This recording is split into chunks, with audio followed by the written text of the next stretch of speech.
Car your internet school চ্যানেলে তোমাদের সকলকে স্বাগত। তো আজকে আমরা ক্লাস 9-এর বিজ্ঞানের চ্যাপ্টার 4.1 পরমাণুর গঠন এর কিছু ইম্পর্টেন্ট কোশ্চেন অ্যান্সার নিয়ে আলোচনা করব। এই কোশ্চেন অ্যান্সারগুলো তোমাদের আসন্ন এক্সামটা আছে তার জন্য ইম্পর্টেন্ট। তো প্রথম প্রশ্নতে চলে যাই। তো প্রথম প্রশ্ন বলেছে H+ আয়নকে প্রোটন বলা হয় কেন? একটা হাইড্রোজেন পরমাণু নিউক্লিয়াসে একটা প্রোটন থাকে কিন্তু কোনো নিউট্রন থাকে না। নিউক্লিয়াসকে কেন্দ্র করে একটি ইলেকট্রন অনবরত ঘুরতে থাকে। হাইড্রোজেন পরমাণু একটি ইলেকট্রন ত্যাগ করে হাইড্রোজেন আয়নে পরিণত হয়। H-E সেখান থেকে H+ একটা ইলেকট্রন ত্যাগ করছে, -E দিয়ে এখানে ইলেকট্রন বোঝানো হচ্ছে।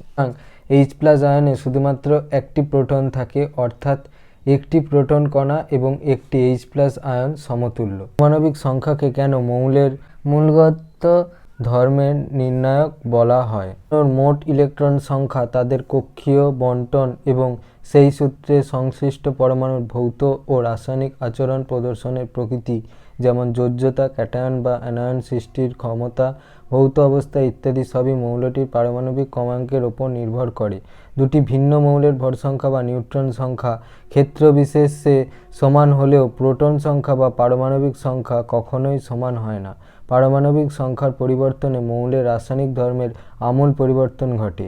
এই কারণেই পারমাণবিক সংখ্যাকে মৌলের স্বকীয় বা মূলগত ধর্ম বলে। এক্স-রশ্মি বর্ণালী সংক্রান্ত বিজ্ঞানী মেজলের গবেষণা সূত্রে এই ধারণা প্রতিষ্ঠিত হয়। 17A35 এবং 17B37 পরমাণুদ্বয়ের মধ্যে কী সম্পর্ক? তাদের রাসায়নিক ধর্ম কি সম্পূর্ণ পৃথক, না কি মোটামুটি একই রকম হবে? উত্তরের সপক্ষে যুক্তি দাও। 17A35 পরমাণুতে প্রোটন সংখ্যা 17, ইলেকট্রন সংখ্যা 17, নিউট্রন সংখ্যা হচ্ছে 35 - 17 = 18। 17B37 পরমাণুতে প্রোটন সংখ্যা 17, ইলেকট্রন সংখ্যা 17, নিউট্রন সংখ্যা 37 - 17 = 20। তাহলে এ ও বি পরমাণুর প্রোটন ও ইলেকট্রন সংখ্যা সমান, কিন্তু নিউট্রন সংখ্যা তথা ভর সংখ্যা আলাদা, তাই এরা পরস্পর আইসোটোপ বা সমস্থানিক। এ ও বি রাসায়নিক ধর্ম একই রকম হবে কারণ মৌলের রাসায়নিক ধর্ম তার ইলেকট্রন সংখ্যার উপর নির্ভর করে। এ ও বি এর পরমাণু ক্রমাঙ্ক অর্থাৎ প্রোটন সংখ্যা তথা ইলেকট্রন সংখ্যা সমান হবার কারণে এদের রাসায়নিক ধর্ম এক হবে। ও আয়নের মধ্যে কোনটি বেশি স্থায়ী এবং কেন? এর একটি ব্যতিক্রম লেখো। কি মৌলের পরমাণু ও আয়নের মধ্যে আয়নটি বেশি সুস্থিত? কারণ কোনো মৌল এক বা একাধিক ইলেকট্রন গ্রহণ বা বর্জন করে নিকটবর্তী নিষ্ক্রিয় মৌলের অনুরূপ ইলেকট্রন বিন্যাস লাভ করে যথাক্রমে অ্যানায়ন বা ক্যাটায়নে পরিণত হয়।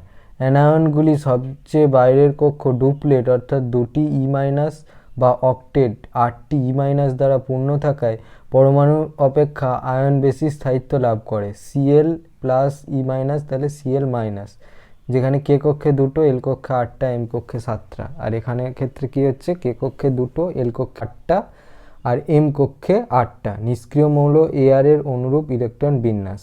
Na সেখান থেকে একটা ইলেকট্রন বাদ দিলে তাহলে Na+ হচ্ছে।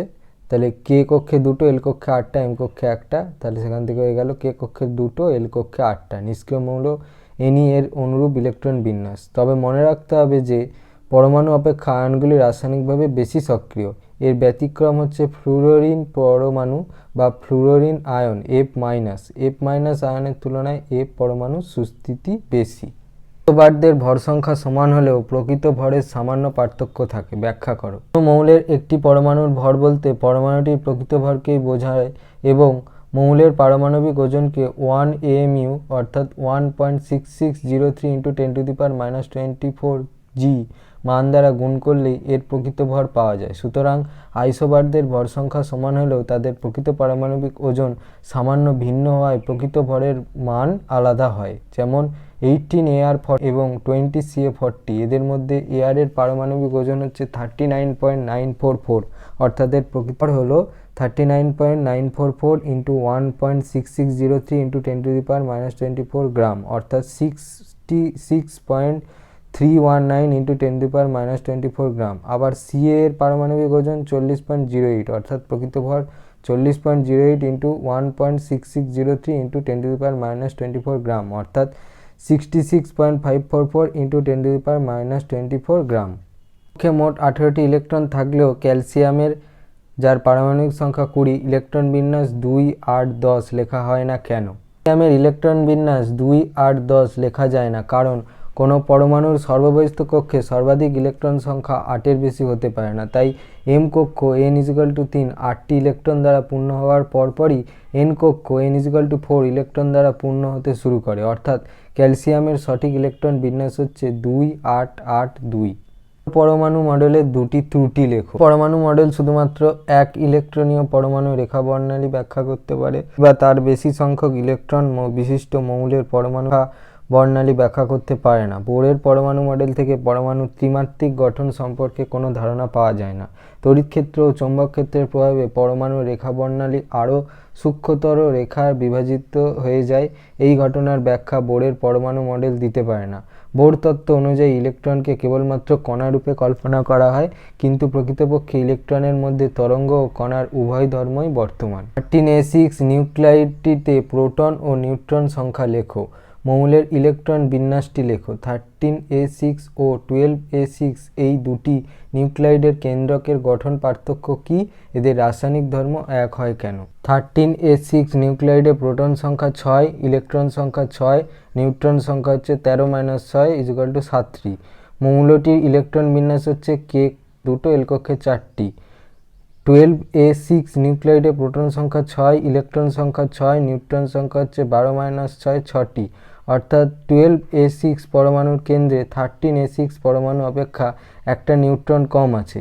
এরা পরস্পর আইসোটোপ হওয়ার কারণে রাসায়নিক ধর্ম এক হয়, কারণ এদের ইলেকট্রন তথা প্রোটন সংখ্যা সমান। মুখ্য শক্তিস্তর কাকে বলে? তৃতীয় মুখ্য শক্তিস্তরে উপস্থিত ইলেকট্রন সংখ্যা কত? আচ্ছা, তৃতীয় মুখ্য শক্তিস্তরে উপস্থিত ইলেকট্রন সংখ্যা হচ্ছে 18, আর এর উত্তরটা দেখাচ্ছি। বৃত্তাকার পথে নিউক্লিয়াসকে ঘিরে ইলেকট্রনগুলি আবর্তন করে তাকেই পরমাণুর মুখ্য শক্তিস্তর বলে। বোরের তত্ত্বের সাহায্যে কিভাবে রাদারফোর্ডের পরমাণু মডেলের ত্রুটি দূর করা যায়? একটা মৌলের পরমাণুর নাম লেখো যার ভর সংখ্যা, পারমাণবিক সংখ্যা ও ইলেকট্রন সংখ্যা সমান। লাস্টের যেটা প্রশ্নটা পড়লাম, একটা মৌলের পরমাণু নাম লেখো যার ভর সংখ্যা, পারমাণবিক সংখ্যা ও ইলেকট্রন সংখ্যা সমান। এইটার অ্যান্সারটা হবে 1H1 অর্থাৎ প্রোটিয়াম। নিলস বোরের মতবাদ তিনটি স্বীকার্যের ওপর প্রতিষ্ঠিত। তদার্থক ভিত্তিতে গৃহীত কতকগুলির ভিত্তিতে বোরের মডেলকে পরিমার্জিত করেন। স্বীকার্যগুলো নিম্নরূপ: ইলেকট্রনগুলি নিউক্লিয়াসকে কেন্দ্র করে যে কোনো ব্যাসার্ধের কক্ষপথে আবর্তন করে না। তারা কেবল নির্বাচিত বা অনুমোদনযোগ্য কক্ষপথেই প্রদক্ষিণ করতে সক্ষম হয়, যেখানে অবস্থানকালে ইলেকট্রনগুলির কৌণিক ভরবেগ h/2π এর পূর্ণ সংখ্যার সরল গুণিতক হয়ে থাকে। অর্থাৎ ইলেকট্রনের কৌণিক ভরবেগ mvr = nh/2π, যেখানে m হচ্ছে ইলেকট্রন ভর, r হচ্ছে কক্ষপথের ব্যাসার্ধ, v হচ্ছে ইলেকট্রনের বেগ, h হচ্ছে প্ল্যাঙ্ক ধ্রুবক, আর n হচ্ছে 1, 2, 3 ইত্যাদি পূর্ণ সংখ্যা। অনুমোদনযোগ্য কক্ষপথে আবর্তনরত অবস্থায় ইলেকট্রন কোনো শক্তি শোষণ বা বর্জন করে না, অর্থাৎ তাদের শক্তির পরিমাণ নির্দিষ্ট থাকে। এ কারণে এই কক্ষগুলিকে স্থিত বা স্থায়ী কক্ষপথ বলে। নিম্ন কক্ষ বা শক্তিস্তরে থাকা ইলেকট্রন শক্তি শোষণ করে কক্ষে বা উচ্চ কক্ষস্থিত কোনো ইলেকট্রন শক্তি বর্জন করে নিম্নতর কক্ষে স্থানান্তরিত হতে পারে।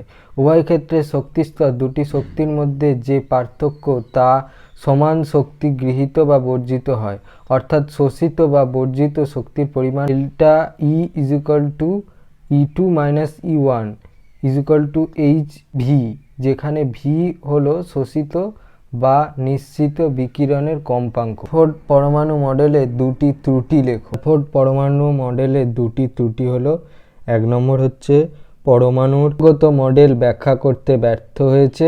2 নম্বর হচ্ছে পরমাণু স্থায়িত্ব ব্যাখ্যা করা নেই। পরমাণুর 3টি বোর কক্ষ আছে এবং সর্ববহিস্থ m কক্ষে 3টি ইলেকট্রন আছে। পরমাণুটির পারমাণবিক সংখ্যা কত? কক্ষপথ KLM 2, 8 আর 3, তার মানে পারমাণবিক সংখ্যা কত হবে? 8 2 10 আর 3 হচ্ছে 13, তাহলে পারমাণবিক সংখ্যা হচ্ছে 13। ক্যালসিয়ামের পরমাণু জলের সঙ্গে তীব্র বিক্রিয়া করে, কিন্তু K+ আয়ন জলের সঙ্গে বিক্রিয়া করে না কেন? ক্যালসিয়ামের পরমাণু জলের সঙ্গে তীব্র বিক্রিয়া করে কারণ এটি একটি ধাতু। অন্যদিকে K+ আয়ন জলের সঙ্গে বিক্রিয়া করে না কারণ এটি একটা ধনাত্মক চার্জ বিশিষ্ট আয়ন। একটি পরমাণুর পারমাণবিক সংখ্যা 20। পরমাণুর যোজক ইলেকট্রন সংখ্যা কত? 8O2 তে মোট ইলেকট্রন সংখ্যা কত? পারমাণবিক সংখ্যা 20, তাহলে 20কে ভাঙলে কি হচ্ছে 2 8 8 2, তার মানে 2টা হচ্ছে যোজক ইলেকট্রন, আর O2 তে ইলেকট্রন সংখ্যা হচ্ছে 10টা। একটা মৌলের পরমাণুতে কে কক্ষে 2টি, এল কক্ষে 8টি এবং এম কক্ষে 7টি ইলেকট্রন আছে। মৌলের পরমাণু ক্রমাঙ্ক কত? মৌলটির স্বাভাবিক যোজ্যতা কত? মৌলটি একটি ইলেকট্রন গ্রহণ করলে সেটি কোন কক্ষপথে যুক্ত হবে? ইলেকট্রন কিভাবে নিম্ন কক্ষ থেকে উচ্চ কক্ষপথে গমন করবে? ALM 2 8 7 পরমাণু ক্রমাঙ্ক তাহলে কত হবে? 17। মৌলটির যোজ্যতা, মৌলটি একটা ইলেকট্রন গ্রহণ করলে সেটি এম কক্ষপথে যুক্ত হবে, তাহলে ইলেকট্রন শক্তি গ্রহণ করে নিম্ন কক্ষপথ থেকে উচ্চ কক্ষপথে গমন করবে। XYZ তিনটি পরমাণুর ভর সংখ্যা যথাক্রমে 31 32 এবং 34। এদের পরমাণু ক্রমাঙ্ক 15 16 এবং 16। এদের মধ্যে কোন দুটি আইসোটোপ এবং কোন দুটি আইসোটোন? প্রোটন ও নিউট্রনের মধ্যে কোন কণার আদান প্রদানের ফলে নিউক্লিয় বলের সৃষ্টি হয়? তাহলে এক্স এর ভর সংখ্যা 31, পরমাণু সংখ্যা 15, তাহলে হচ্ছে নিউট্রন কত হবে? 31 - 15 তার মানে 16। ওয়াই এর ভর সংখ্যা 32, পরমাণু সংখ্যা 16, তাহলে নিউট্রন কত হবে? 32 - 16 = 16। জেড এর ভর সংখ্যা 34, পরমাণু সংখ্যা 16, তাহলে নিউট্রন কত হবে? 34 - 16 = 18। তাহলে ওয়াই ও জেড পরস্পর আইসোটোপ, এক্স ও ওয়াই পরস্পর আইসোটোন। তাহলে প্রোটন নিউট্রনের মধ্যে পিআই মেসন কণার আদান প্রদানের ফলে নিউক্লিয় বলের সৃষ্টি হয়। 24 Mg12 এর সঙ্গে একটি প্রোটন ও দুটি নিউট্রন যোগ করলে উৎপন্ন নতুন মৌলের নিউক্লাইডের চিহ্ন কি হবে? 24 Mg12 এর প্রোটন সংখ্যা হচ্ছে 12, ভর সংখ্যা 24, নিউট্রন সংখ্যা ভর সংখ্যা মাইনাস প্রোটন সংখ্যা, তাহলে 12। তাহলে একটি প্রোটন যুক্ত হলে প্রোটন সংখ্যা হবে কত? 13। তাহলে দুটো নিউট্রন যুক্ত করলে 12 + 2 14, তাহলে ভর সংখ্যা কত হবে? 13 + 14 = 27। অতএব নিউক্লাইডের চিহ্ন কি হবে? 27 Mg14। এটা হলো আমার অ্যান্সার। কণা বিচ্ছুরণ পরীক্ষা থেকে রাদারফোর্ড কোন কোন সিদ্ধান্তে উপনীত হয়েছিলেন? কণা বিচ্ছুরণ পরীক্ষা থেকে তিনি নিম্নলিখিত সিদ্ধান্তগুলোতে উপনীত হন। যেহেতু বেশিরভাগ আলফা কণা পরমাণু ভেদ করে চলে যায়, তাই বলা যায় পরমাণুর বেশিরভাগ স্থানই ফাঁকা।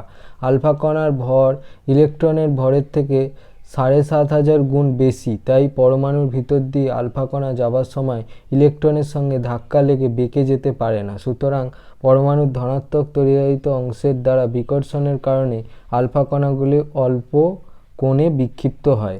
আলফা কণা ধনাত্মক তড়িৎগ্রস্ত এবং তা কেবল ধনাত্মক আধান দ্বারাই বিকর্ষিত হওয়া সম্ভব। 20,000-এর মধ্যে একটি আলফা কণা 180 ডিগ্রি কোণে বিক্ষিপ্ত হয়ে ফিরে। এই তথ্য থেকে সিদ্ধান্তে আসা যায় যে পরমাণুর কেন্দ্রে অত্যন্ত ক্ষুদ্র পরিসরে ধনাত্মক আধান থাকে। আবার এই পরিমাণ বিকর্ষণ সমতুল্য ভর দ্বারাই তা সম্ভব।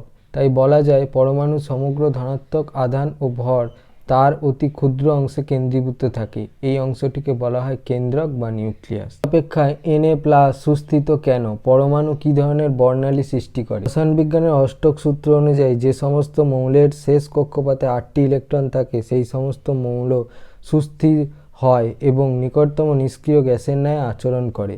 এই সূত্র অনুযায়ী Na+ Na অপেক্ষা বেশি স্থায়ী। এদের ইলেকট্রন বিন্যাস Na অর্থাৎ কে কক্ষে 2, এল কক্ষে 8টা, এম কক্ষে 1টা, যা একটা ইলেকট্রন ত্যাগ করে Na+ আয়নতে পরিণত হয়। Na+ অর্থাৎ কে কক্ষে 2, এল কক্ষে 8টা, তাই সোডিয়াম আয়ন বেশি স্থায়ী। পরমাণু রেখা বর্ণালী এবং পারমাণবিক বর্ণালী সৃষ্টি করে। নিউক্লিয়াস কিভাবে স্থায়ী হয়? স্থায়ী কক্ষপথ কি? 235U92 ও 238U92 এই দুটি নিউক্লিয়াইডের সাদৃশ্য ও বৈসাদৃশ্য উল্লেখ করো। নিউক্লিয়াস নিউক্লিয় বলের প্রভাবে স্থায়ী হয়। যে বৃত্তাকার পথে নিউক্লিয়াসকে ঘিরে ইলেকট্রনগুলি আবর্তন করে তাকে স্থায়ী কক্ষপথ বলে। 235U92 ও 238U92 এর সাদৃশ্য হচ্ছে পরমাণু ক্রমাঙ্ক সমান আর বৈসাদৃশ্য হচ্ছে নিউট্রন সংখ্যা আলাদা। যদি এই ভিডিওটা ভালো লেগে থাকে তাহলে ভিডিওটাকে অবশ্যই লাইক করো এবং আমাদের চ্যানেলটাকে অবশ্যই সাবস্ক্রাইব করে দিও। এই ধরনের আরও সাজেশান, কোশ্চেন অ্যান্সার সলভেশান এবং আরও অন্যান্য ইনফরমেটিভ ভিডিও পেতে আমাদের চ্যানেলটাকে সাবস্ক্রাইব করার পাশাপাশি পাশে থাকা বেল আইকনে গিয়ে অবশ্যই ক্লিক করে দিও। আর যে কোশ্চেনগুলো আজকে আলোচনা হলো এই কোশ্চেনগুলো তোমাদের সামেটিক পরীক্ষার জন্য খুবই গুরুত্বপূর্ণ, তো তোমরা এই কোশ্চেনগুলো রেডি করে নিও।